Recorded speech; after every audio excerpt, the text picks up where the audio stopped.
선조실록 87권 선조 30년 4월 21일 신사 9번째 기사 1597년 명만역 25년 병부에 회자한 내용은 대략 다음과 같다. 기부가 새로 추관을 임하였어도 이미 소방의 사정을 다 알고 방수를 보치하는 데 대한 기일을 직접 답사하고 눈으로 본 것과 같이 환히 알아서 소방 스천리의 형세의 요회를 주획 안에 넣었습니다. 이를테면 반드시 대문인 경상도를 지키면 전라도를 보존할 수 있고, 또한 이웃에 있는 한산도는 수세가 매우 험하여 군병을 보태어 지키지 않을 수 없다고 한 것은 더욱 기묘한 주획이었습니다. 군량의 한 절목에 있었어도 소방이 잔파하여 제대로 마련하지 못하는 것을 염려하여 다반으로 굳혀 기어코 제때 운반시켜 군흥을 돕고자 하였으니 당직은 감격스러움을 견디지 못하겠습니다. 감히 성지의 사리에 맞게 성의껏 시행하지 않을 수 있겠습니까? 성수 둔병의 처서 및 양선의 통행 행로는 별도로 자문에 기록하여 도면을 그리고 해설을 붙여 함께 붙여 보내고 이조로 하여금 적당한 배신으로서 군사 기물을 조금 아는 자를 차출하여 윤번으로 경사에 보내어 신문에 대비하게 하였습니다. 이에 회복해야 하겠기에 회자하니 조험하여 시행하십시오. 자문을 보냄.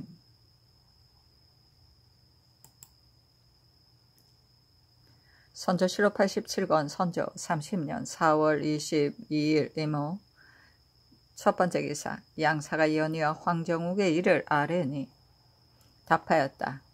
어제 이미 계유하였다. 결코 따를 수 없다.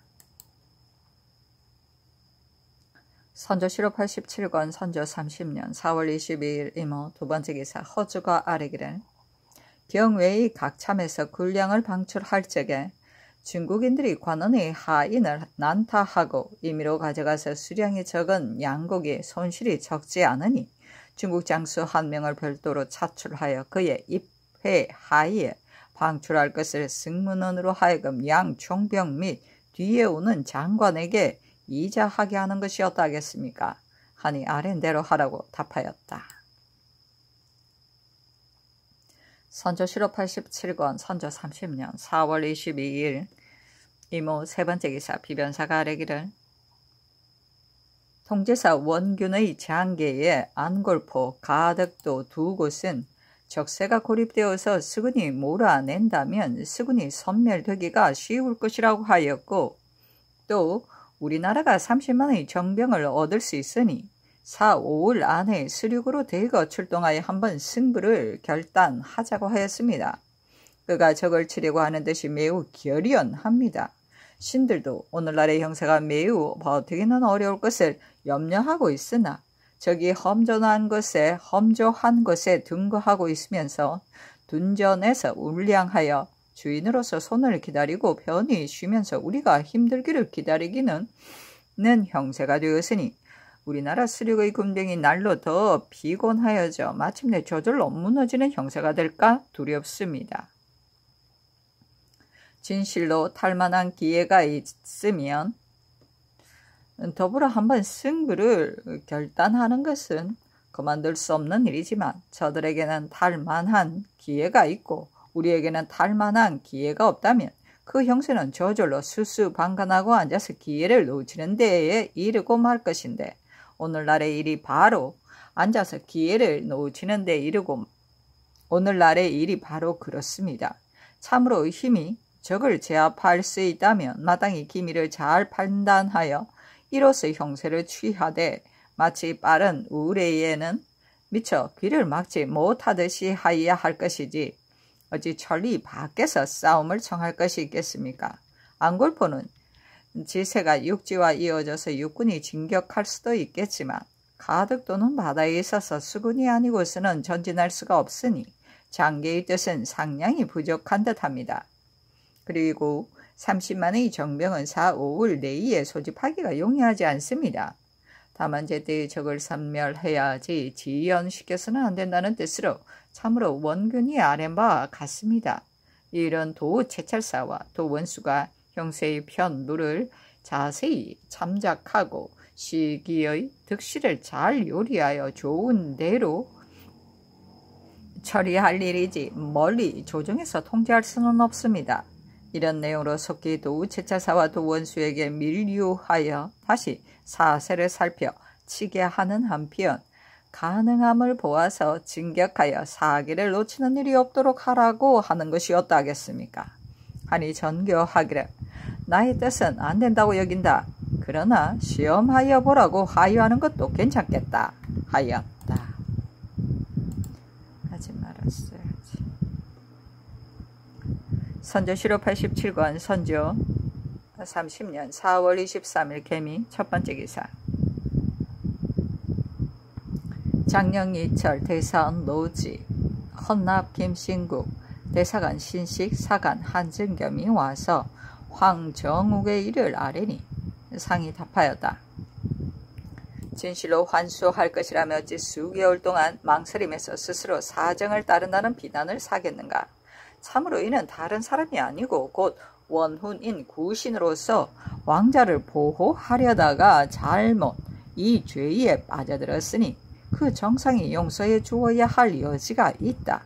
바야흐로 그때는 도마 위의 고기였으니 흉측한 위력으로 협박하여 편지를 보내게 하면 시비 위에 화살이어서 쏘지 않을 수 없었을 것이다. 어찌 그의 마음이 과연 임금을 잊고 원수를 섬기는 데 있어서 그러하였겠는가.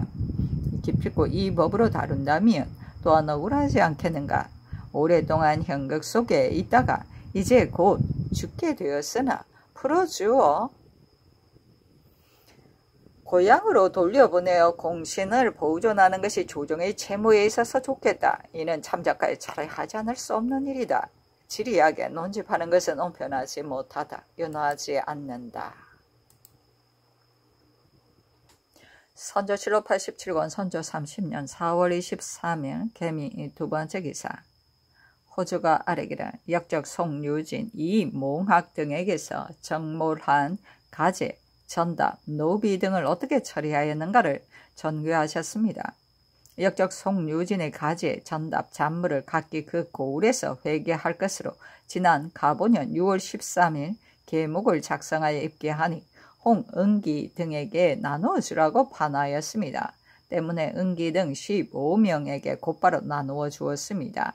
역적 이몽학 등의 전답은 각기 그 고을에서 장부를 두어 시행하되 가사 및 잔물을 팔아서 쌀을 장만할 것으로 금년 1월 9일에 입게하여 윤호받았기 때문에 곧바로 본도에 입문하였으나 아직 나누어 줄 곳이 없다고 합니다.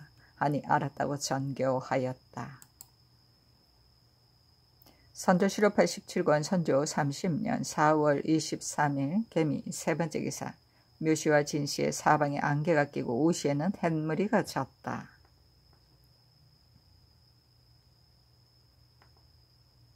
선조실록 87권 선조 30년 4월 23일 개미 네 번째 기사.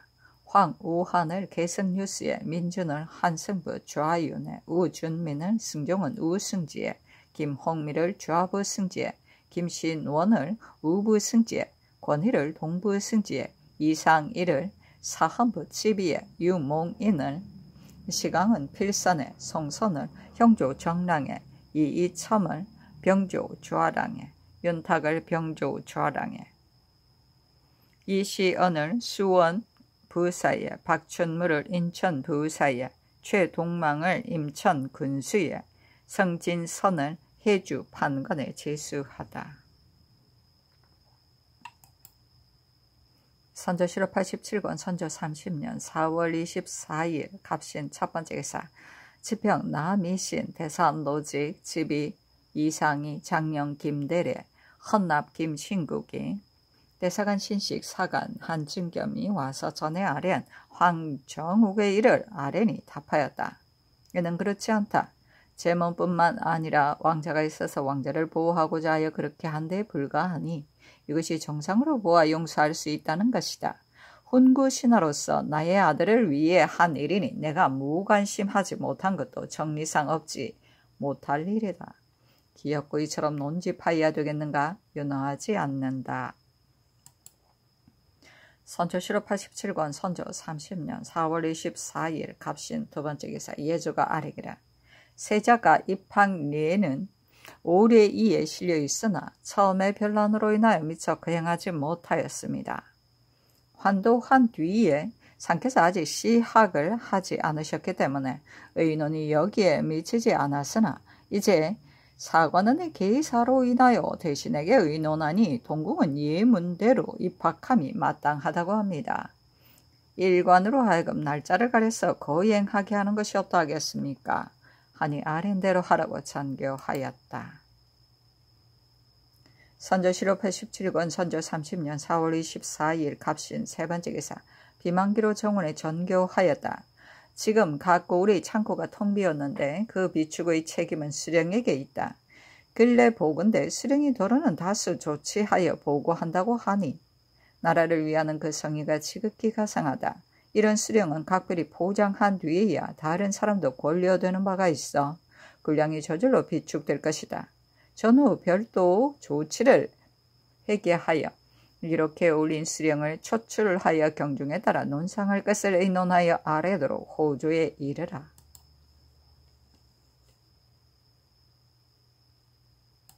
선조시로 87권 선조 30년 4월 24일 갑신 네 번째 기사 비변사가 아래기라. 북병을 다시 불러오는 일에 대해 그 사이에 사모가 있었는지 어찌 알 수 있겠는가? 이러한 여름철에 이러한 성식이 있으니 메아리기 어려운 노릇이다. 속아서 행여 기룡을 쌀까 두렵다. 일이 마땅치 않다면 10번을 바꾸기로서니 무엇이 나쁘겠는가? 떠난 지 수일이 채 못되었으니 불러오는 것은 어렵지 않다.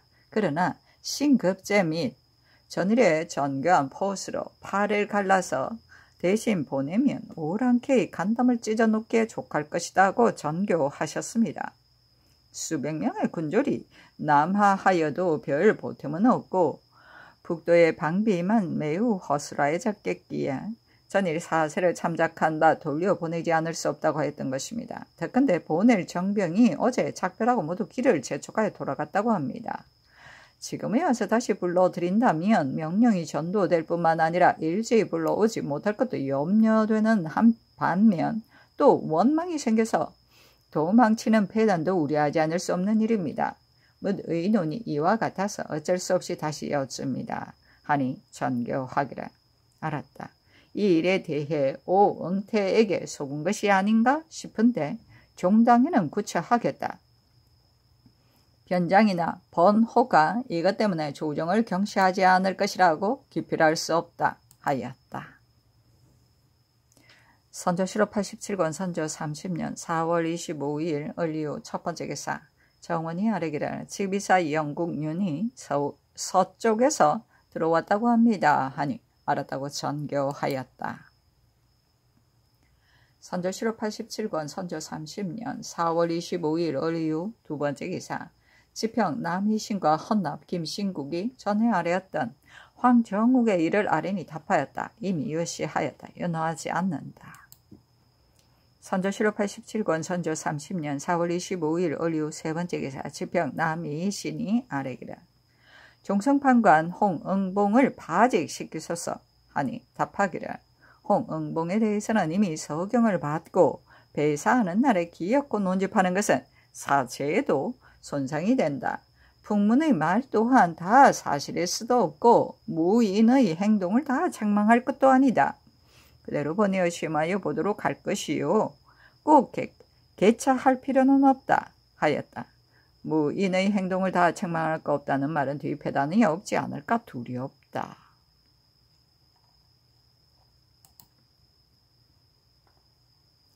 선조시로 87권 선조 30년 4월 25일 을리오 네 번째 기사 헌납 김신국이 와서 아뢰기를 전주부 신발은 본시 하찮고 무상한 사람으로서 다만 침수를 조금 안다는 것으로 조정의 바늘에 끼었습니다. 이번 은총이 보통을 넘어선 만큼 마땅히 정성을 다해 직무에 봉공해야 할 것이요. 감히 조금도 게을리하지 않아야 할 터인데도 그늘 침을 맞을 즈음에 교만을 비우는 표정이 많이 있어 물증이 동분해하고 있습니다. 또 어제 동궁에께서 날짜를 점쳐 침을 맞으실 적에 도 제주 이하 모든 관원이 아침부터 일찍이 모여 시각을 기다리고 있었는데도 병을 핑계대고 나오지 않았습니다. 그래서 재촉하러 사람이 계속 갔으나 시각이 지나도록 조금 더 움직일 생각을 하지 않다가 한낮이 된 뒤에야 비로소 감이 느릿느릿 나왔으므로 침을 맞는 일이 마침내 이 때문에 정지되고 말았습니다. 설사 신발이 몸에 중병이 있어 감히 침을 잡지 못한다 하더라도 몸을 이끌고 들어와서 일찍이 의논하여 조처했어야 될 일입니다. 그가 핑계대는 병이 당초 전혀 기동을 못할 지경이 아니었고 보면 어떻게 감히 물러나 제 집에 누워있으면서 누차 부르는 수고로움을 끼치게까지 할 수 있겠습니까? 보고 들은 자로서 놀라워하지 않는 사람이 없었습니다. 조옥에서 취국하도록 명하여 군상을 능멸한 죄를 정하소서. 북로의 소식이 번호의 징구로 인하여 한번 비보를 접한 이후 이미 두어 달이 지났는데도 그 거류의 허실을 다시 치게 하지 않아 조정으로 하여금 무엇이 어떻게 되는지 알지 못하게 하였습니다. 막중한 변보를 지연시킴이 더욱 심하니 북경사 오응태를 추구하소서. 북로는 서울과 거리가 하도 멀어서 조정의 이목이 늘 미치지 못하고 있는데 그늘 남쪽의 일이 한창 어렵고 해서 오랫동안 잊어버린 상태에 두고 있었으므로 변장의 탐향과 민리의 원고를 살필 일이 없었기 때문에 식견이 있는 자는 걱정하고 있었습니다. 현재 남북도에 우려되는 일이 참으로 지난날에 비할 바가 아닌데 더구나 이 오홀의 성식은 정의와 허실을 또한 헤아리기 어려운 데이겠습니까? 급히 시종신을 보내어 변방의 정세를 알아보고 아울러 인심을 어루만져 안정시키게 하소서. 중국군이 경내에 들어오니 조도가 한창 호번하여 분조 당상을 별도로 차출하여 그 일을 구간케 하는 것이 참으로 급하여 조금도 늦출 수가 없습니다. 지금은 신하로서 병을 말할 때가 아닌데도 박동량과 윤형이 서로 잇따라 병을 핑계대고 있어 청문을 놀라게 하니 너무도 할 말이 없습니다. 아울러 파직하여 신하된 자가 스스로의 편의를 취하는 습성을 징계시키소서. 또 재정을 관리하여 군량을 공급하는 일은 반드시 재간이 서로 걸맞는 사람을 얻어야 일을 해낼 수 있는 것입니다. 윤형같이 오하라고 서투른 자로서 감당할 수 있는 일이 아니니 해주로 하여금 상례를 따르지 말고 10분 가려서 보내게 하소서. 국기의 탄갈이 이때보다 더 심한 적이 없는데도 좀도둑의 패단이 근래에 더욱 심하여 조운선이 강가에 도착하면 하리들의 침색과 무렵애들의 강탈이 끝이 없습니다. 포흠이 많은 것도 대개가 이 때문입니다. 또 그늘 조운선이 정박한 뒤로 창고의 관원이 제때에 받아들이지 않고 강가에 쌓아두게 하여 시를 지연시키기 때문에 많은 손실을 보므로 조촐의 원망이 가정되고 있으니 조졸의 원망이 가정되고 있으니 지극히 잘못되었습니다. 군자감의 관원을 아우러 추구하여 주의를 다스리게 하고 호조에 명하여 이 뒤로는 별도의 금령을 세워서 이와 같은 배단이 없게 하소서 하니 답하기를 신발은 그의 얼굴을 보니 병이 가볍지 않아서 기증이 매우 중하였다. 나는 도리어 침을 잡을 수 있을까 의심스러워서 다른 사람을 시켜 대신 맞고자 했으나 그가 굳이 침을 놓았다. 동공에게 침을 놓을 적에도 어찌 교만을 피웠을 리가 있겠는가. 이는 내가 눈으로 본 바인데도 논박을 입으니 실정 밖의 비방이란 이러하다. 응태 이하의 일은 아랜대로 하라. 박동량 등의 일은 병이 있어 떠날 수가 없어. 그런 것이지 스스로의 편의를 취하여 그런 것은 아니다. 파직할 수 없다 하였다.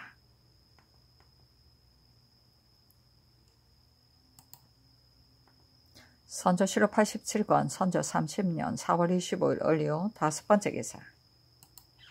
경상도 관찰사 이용순의 서장에 행정의 부장 서포와 우리나라에서 사로잡혀간 사람 이문옥이 함께 사로잡혀간 사람 청도의 공생 박계생이라는 자를 시켜 비밀 편지를 보내왔기에 그가 사로잡혀간 경위와 적중의 형세를 물었더니 계생이 답하기를 소시적에 어느 중을 따라 경산의 마암산에 있었는데 변란이 발생한 처음 적을 만나 사로잡혀서 이문옥과 부산포 외진에서 서로 만나 함께 일본으로 들어갔다. 문욱은 그를 잘하고 용맹이 있어 관백이 제주를 시험해보고 매우 사랑하여 곧바로 양아들이라 일컫고 국성을 줌과 동시에 상으로 쌀 1,000석을 주었다. 그때 관 두 외가 마침 반역을 저질러 선봉이 되어 창을 가진 자가 300명과 칼을 가진 자가 200여 명이 수길이 거처하는 곳으로 난입하는 것을 문욱이 곧바로 몸을 날려 두 장수와 군인 100명을 죽이자 적 외가 크게 무너졌다.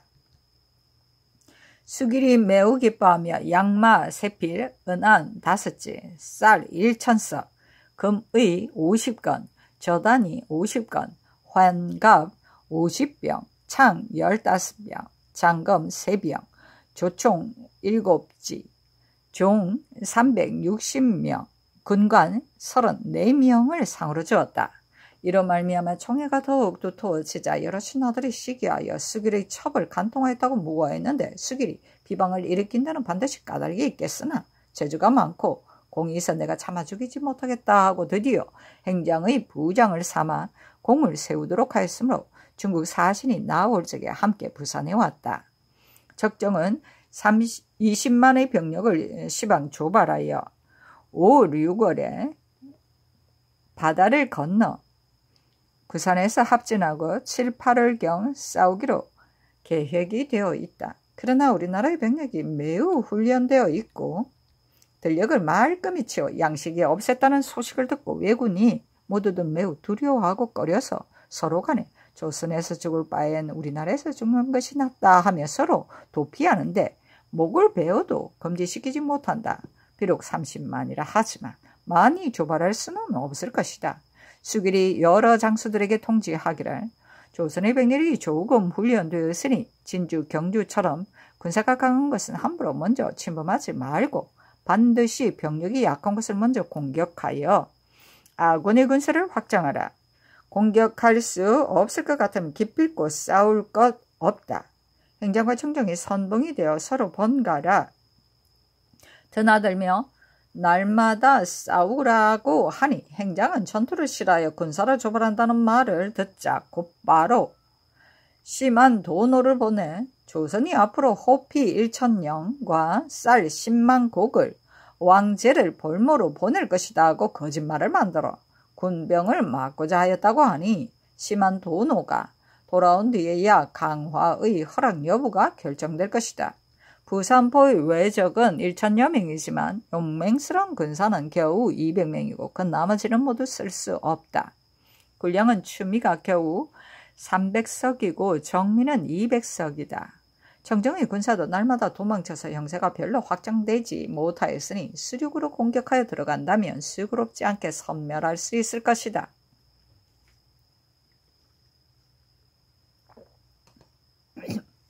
16역은 행장과 더불어 연락이 서로 통하여 우리나라의 크고 작은 모든 거조를 듣는 대로 반드시 통하고 있다 하였습니다. 기생은 박씨가 아니고 김계생입니다. 이 문욱과 같이 행장의 좌우에 오래 있었으므로 출입을 반드시 알고 있을 것입니다. 지금은 온천의 목욕을 핑계로 6일을 한정하여 왔는데 시한이 지난다면 기밀이 누설될 염려가 없지 않기 때문에 회부하기가 급하다고 하니 문욱에게 기밀을 보아 일찌감치 나오고 혹시라도 오래 머물지 말 것으로 회답을 하고 10일 이내에 나오도록 약정을 하여 돌려 보내게 하소서 하였는데 비변사에 개하하였다. 회개하기를 문욱이 통지한 것을 다 믿을 수도 없거니와 그가 외적을 많이 죽였다는 말도 허황되고 부실한 일이다. 대개 우리나라 사람이 오래 적중에 있으면 반드시 저들의 사정을 자세히 알 것이니 기순하여 도망쳐올 생각이 있다면 당연히 다반으로 유인하여 끌어내어 적정을 정탐하여야 한다. 따라서 박계생이 왕래한 뒤 다시 적정의 사실 여부를 살펴 제때 나오도록 하여야 한다. 외적이 우리 경내에 둔치고 오래도록 물러나지 않으니 반드시 군사를 증가하여 독을 부릴 염려가 있는데 이는 정탐하지 않고도 알 수 있으니 접전과 수비에 대한 방비의 계획을 각별히 조처하여도 오히려 그 예봉을 막아내지 못할까 두렵습니다. 수력의 제장이 있는 곳에 전보다 엄히 신칙하여 군기를 누설시킴이 없도록 할 것을 도 원수에게 아울러 하유하는 것이었다겠습니까? 아니, 아랜대로 하라고 하였다. 선조실록 87권 선조 30년 4월 26일 병술 첫 번째 기사. 사헌부지평 남이신 대사헌노직 장령이철 김대리가 와서 아뢰기라. 군자감은 한산한 관서와 비교할 바가 아니므로 관원을 가려서 제수하는 것도 그 뜻이 있는 것입니다. 그런데 정 유사원이 조운하여 복납하는 때를 당하여 10일에 7일은 출사하지 않으니 태만하의 직무를 제대로 수행하지 못한 죄가 큽니다. 파직을 명하소서. 홍응봉도 파직시키소서 하니 답하기를 홍응봉의 일은 작은 죄가 아니다. 내가 듣지 못한 일이니 이것이 무엇을 이름인가? 유사원은 아랜대로 하라 하였다. 선조실록 87권 선조 30년 4월 26일 병술 두 번째 기사.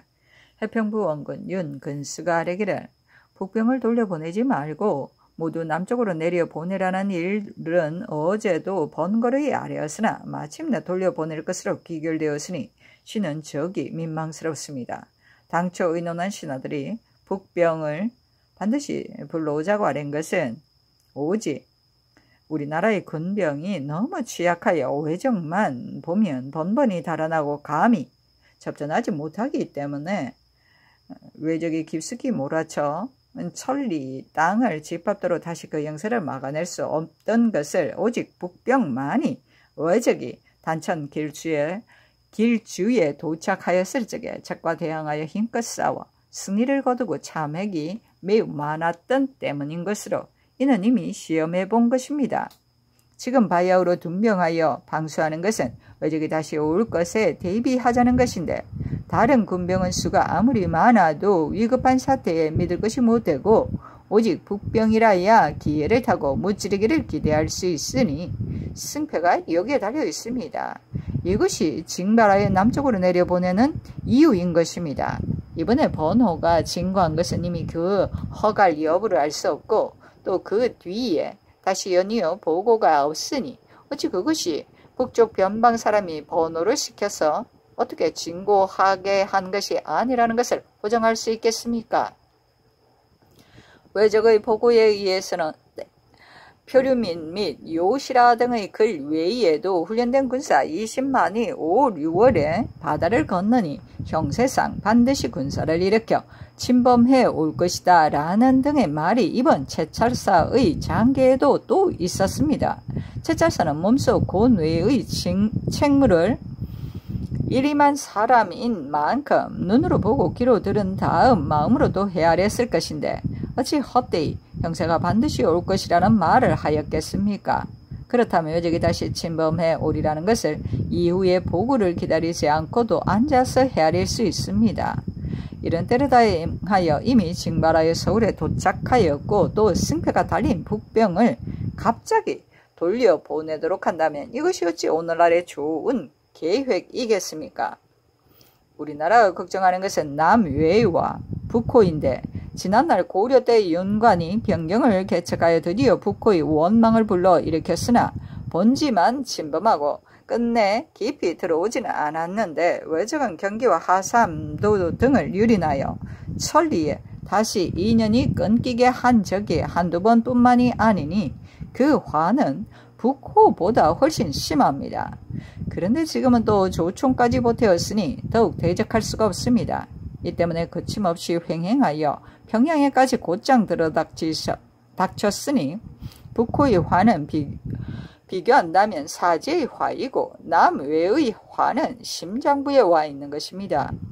총론컨대 북호의 침범은 걱정이 육진에 불과하여 마침내 철령을 넘을 수 없지만 남해는 다시 움직인다면 국가의 존망이 실로 여기에서 판가름 납니다. 화환의 경중이 저절로 구분되는데 어찌 깊이 염려하지 않고 이미 징발한 북병을 돌려보낸단 말입니까?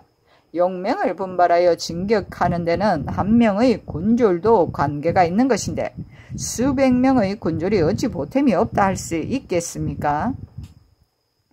지금 육진에 있더라도 오히려 불러올 수 있거든. 수 3일의 일정에 있는데 또 어찌 다시 불러오기가 어렵겠습니까? 장수를 정하여 거느린다면 저절로 부호가 있어 원망이 생겨 도피하는 패단이 있는 데까지 이르지 않을 것입니다. 중국의 절강 군병은 멀리 8,000리 밖에 있습니다.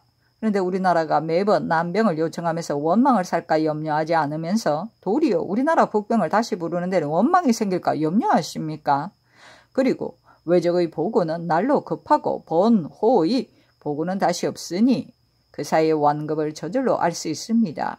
한편으로는 선정관을 보내어 행군을 멈추게 하고 한편으로는 노은의 결정하여 장책을 세우기에 힘쓰는 것도 해롭지 않은 일입니다.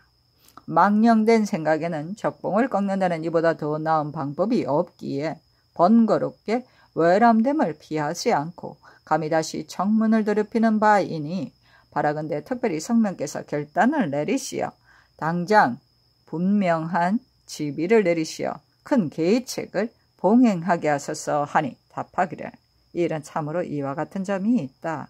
다시 상의하여 시행하여야 되겠으니 먼저 선정관을 보내어 길을 멈추도록 하라 하였다.